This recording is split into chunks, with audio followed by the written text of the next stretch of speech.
Baik, sebelumnya selamat pagi atau selamat siang. Sebelumnya perkenalkan, nama saya Muhammad Sukri Firdaus dengan NIM terakhir 40115 dan teman saya Muhammad Hasan Yudhistira dengan NIM terakhir 30083. Di sini kami akan mempresentasikan proyek pengembangan sistem CRM untuk mata kuliah manajemen proyek kelas D. Selanjutnya di sini ada deskripsi singkat aktivitas proyek. Yaitu proyek ini itu bertujuan untuk membangun suatu sistem customer relationship, yaitu terdiri dari serangkaian aktivitas dengan ketergantungan yang tertentu. Lanjut. Nah, di sini ada aktivitas proyeknya. Kita dapat lihat di sini ada 9 aktivitas, yaitu diantara analisis kebutuhan, desain basis data, pengembangan back end, desain front end, pengembangan front end sampai dengan deployment. Di sini sumber yang dibutuhkan itu ada software development, senior development, UI, database engineer, junior developer, QA dan sudah lanjut. Permasalahan distribusi sumber daya di sini ada tiga. Itu yang pertama, untuk junior developer 2 ini overload, memiliki beban kerja yang selama 15 hari. Kemudian untuk senior developer 2 juga bekerja selama 10 hari berturut pada aktivitas desain basis data dan pengembangan backend. Di sini junior developer 2 ini bekerja selama 12 hari berturut-turut pada aktivitas desain front end dan pengembangannya. Di sini ada kita menggunakan teknik resource leveling, yaitu pertama itu ada resource substitution. Di sini substitusi untuk activity dokumentasi junior developer 2 menjadi junior developer 1 sehingga menjadi lebih balance. Di sini selanjutnya ada teknik resource leveling, yaitu kita melakukan time shifting di mana aktivitas pengembangan untuk back end itu dimundurkan selama 1 hari. Jadi untuk software development senior developer 2 ini memiliki waktu jeda istirahat sehingga memiliki aktivitas yang sedikit renggang, dan aktivitas pengembangan FE pun dimundurkan selama 1 hari agar junior developer 2 nanti memiliki waktu jeda untuk istirahat. Selanjutnya, untuk klasifikasi risiko, di sini kita menjelaskan 3 risiko utama. Yang pertama adalah kelelahan atau ketidakseimbangan beban tim dengan dampaknya tinggi, kemungkinan terjadinya tinggi, dengan level risiko kritis. Yang kedua, keterlambatan integrasi API pihak ketiga. Dampaknya tinggi, kemungkinan terjadinya sedang, dengan level risiko yang tinggi. Yang ketiga, keterlambatan pengadaan perangkat keras. Dampaknya sedang, kemungkinan tinggi, dan level risikonya tinggi. Selanjutnya untuk rencana mitigasi dari risiko tersebut, untuk yang pertama kelelahan atau ketidakseimbangan beban kerja tim, langkah pencegahannya dilakukan dengan cara menghemat resource, menggunakan resource leveling. Yang kedua memantau beban kerja mingguan. Untuk tindak kontingensinya redistribusi tugas ke anggota lain. Yang kedua outsource tugas sederhana jika diperlukan.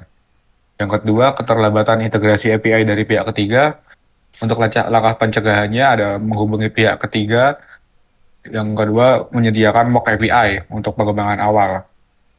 Untuk tidak kontingensinya, yang pertama menggunakan solusi alternatif atau yang open source. Yang kedua, menambahkan buffer waktu di jadwal. Kemudian untuk risiko keterlambatan pengadaan perangkat keras, dapat dilakukan dengan langkah pencegahan. Yang pertama, melakukan pengadaan di awal proyek. Yang kedua, mengecek ketersediaan stok vendor. Untuk tindak kontingensinya, menyewa perangkat sementara seperti cloud atau hosting. Yang kedua, mensimulasikan lokal hingga perangkat tiba. Selanjutnya, yang ketiga adalah analisis make and buy. Untuk kriterianya, yang pertama biaya awal.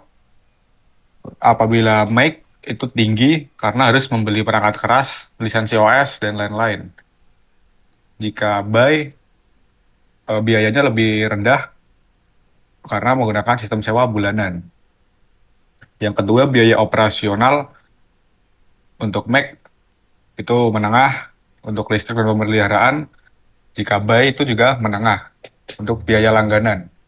Yang ketiga, waktu penyediaan. Mac itu lama karena membutuhkan waktu untuk membeli dan menginstal perangkat. Apabila buy, itu cepat karena langsung aktif dalam hitungan menit. Selanjutnya skalabilitas. Untuk Mac itu tergantung konfigurasi awal. Jika buy, itu skalabilitasnya tinggi.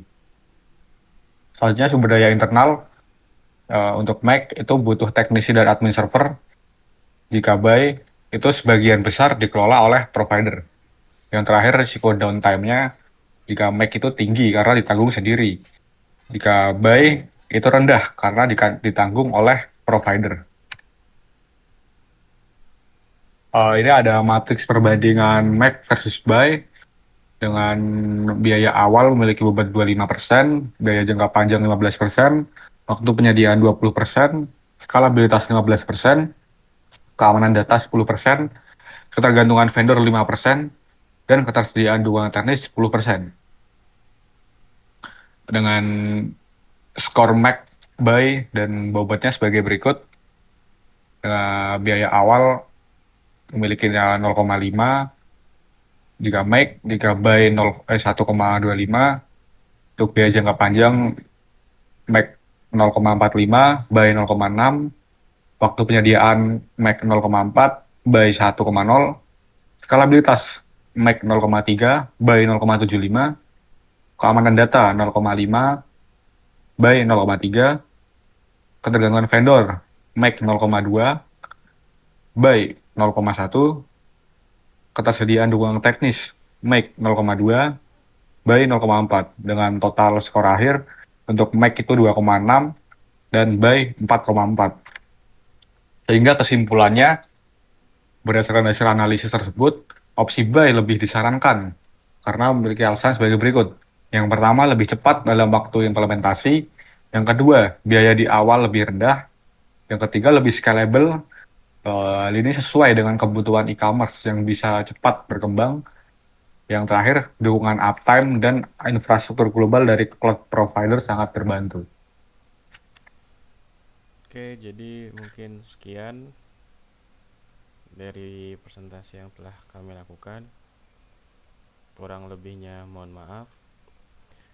Wassalamualaikum warahmatullahi wabarakatuh.